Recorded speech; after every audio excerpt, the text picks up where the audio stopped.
je sais que tout le monde n'est pas forcément, tout le monde n'est pas chrétien. Donc, si j'apporte une blague concernant par rapport à ma foi, je vais faire en sorte que au moins que 90 personnes puissent comprendre en fait ce que je dis. Comme ça, personne ne se sent exclu de mon texte. Donc, c'est comme ça que je fais la part des choses.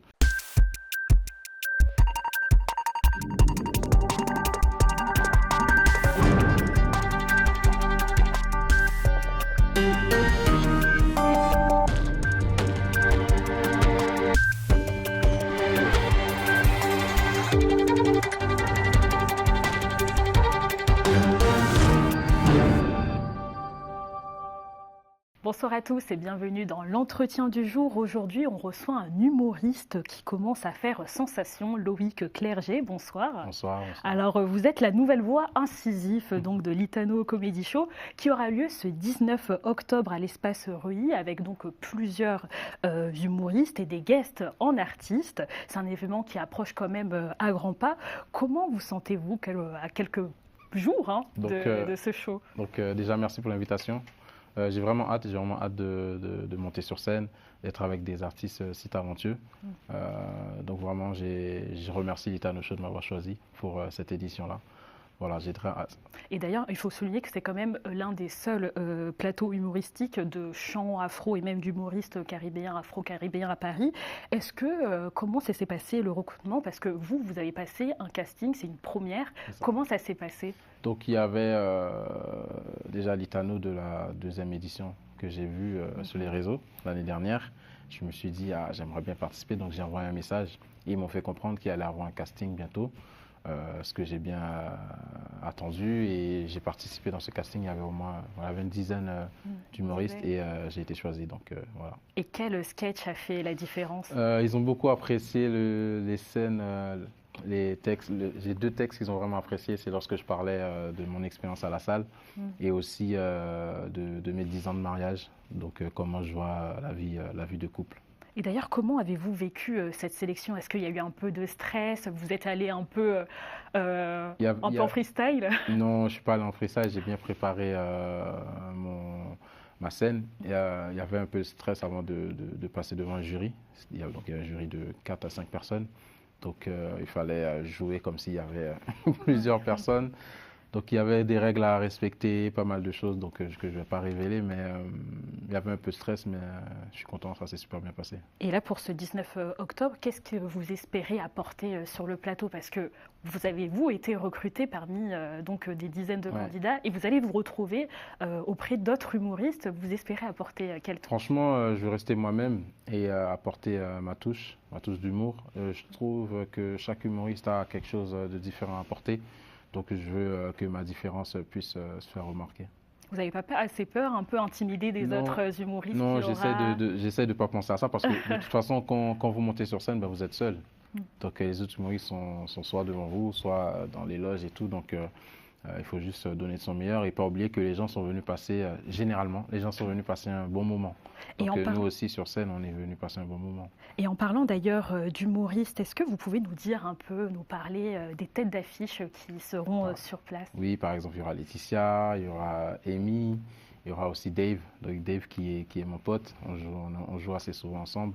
Donc voilà, il y aura des humoristes assez connus dans le milieu francophone. Aussi, hein? Oui.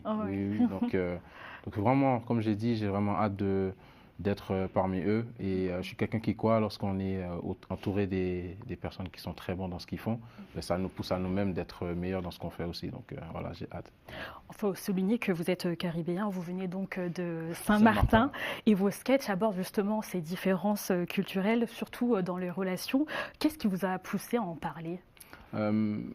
Parce que je remarque que en fait, quand j'ai commencé il y a 2 ans, je parlais beaucoup de mon père, je parlais beaucoup de mon expérience avec mon père, mais j'ai remarqué que les gens appréciaient beaucoup lorsque je parlais de là où je suis né, quand je parlais aussi de la façon que je vois le mariage. Donc le mariage à Saint-Martin et le mariage lorsqu'on est ici, en métropole. Donc j'ai commencé à écrire à ce sujet-là et je vois que les gens ils apprécient beaucoup quand je parle de là où je suis né. Et d'ailleurs, c'est ça qui a fait assez la différence du coup, c'est pour ça qu'on vous a pris. J'ai posé la question, j'ai demandé quelques semaines après, lorsque j'ai appris la nouvelle que j'ai été sélectionné, pourquoi moi et pas les autres. Ils m'ont dit ils ont vraiment apprécié ma différence, le fait de Saint-Martin, la façon aussi que je prends des choses qui normalement, par exemple, on n'aime pas trop parler du poids de quelqu'un, on n'aime pas trop parler du fait que peut-être on est en surpoids, des choses comme ça, et le fait que je peux prendre ça et le tourner en rigolade, ils ont apprécié ça, quoi. Et en quoi, selon vous, l'Itano Comedy Show change-t-il la visibilité et aussi la place de l'humour afro-caribéen à Paris? Le fait qu'il y aura beaucoup de personnes, en fait, comparé à ce qu'on a l'habitude comparé au nombre de personnes qu'on a l'habitude de jouer en comédie club, qui peut être parfois on peut jouer devant 3 personnes, parfois on peut jouer devant 20 personnes. Le fait de jouer devant plus de 300 personnes, c'est agréable en fait. C'est un challenge en plus pour nous qui sommes, je peux parler pour moi, qui suis nouveau dans le milieu de l'humour. Donc c'est un tremplin. Donc d'avoir aussi le style afro-caribéen qu'on peut apporter sur scène et ne pas forcément tout le temps expliquer ce qu'on veut dire dans nos textes, c'est assez agréable. Donc voilà. Et d'ailleurs, on sait que l'Itano Comedy Show attire un public, comme vous l'avez dit, assez diversifié. Pensez-vous que votre humour, inspiré aussi de vos origines et surtout de votre foi, va résonner auprès du public lorsqu'on voit aussi toutes les polémiques sur les églises notamment qui se passent? Oui, parce que bon, à la fin, je ne vais pas demander aux gens de fermer les portes et de me payer. Je ne vais pas demander 10 000 euros aux gens, mais oui, parce que il y a des choses qui se passent et le fait d'avoir le regard d'un humoriste sur ces sujets-là, je pense qu'on peut prendre du recul et en rire. Donc oui, en fait, ce que j'ai remarqué, c'est que les expériences que j'ai eues, il y a sûrement, là il y aura plus de 300 personnes, il y aura sûrement 100 personnes qui ont expérimenté la même chose. Ouais, c'est ça la beauté de l'Itano Show. Donc ce que je vais parler va résonner sûrement avec une centaine de personnes.